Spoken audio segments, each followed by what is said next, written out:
Hinimok po ng ilang pari si Janet Lim Napoles na sumuko na lang sa simbahan. Poprotektahan daw nilang utak umano ng pork barrel scam sa isang kondisyon.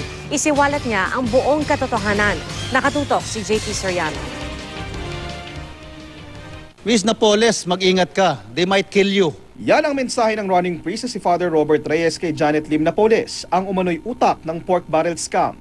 Ayon kay Reyes, maaring nasa peligro ang buhay ni Napoles kung totoo ang mga bintang laban sa kanya dahil posibleng madawit ang matataas na opisyal ng gobyerno.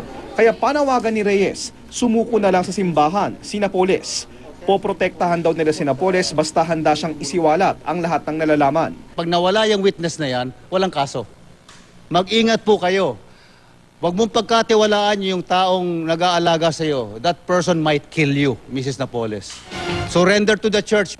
Habang patuloy ang paghahanap kay Napoles, sinabi naman ng abogado ng pork barrel whistleblower si Atty. Levito Baligod na sinubukan daw siyang suhulan ng kampo ni Napoles. Kwento niya, 2 beses daw siyang inalok ng 5 milyong piso ng isang abogado ni Napoles at isang general.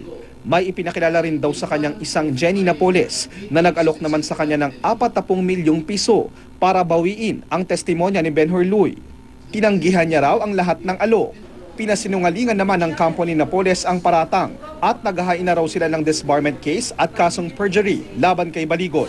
JP Soriano, nakatutok 24 oras.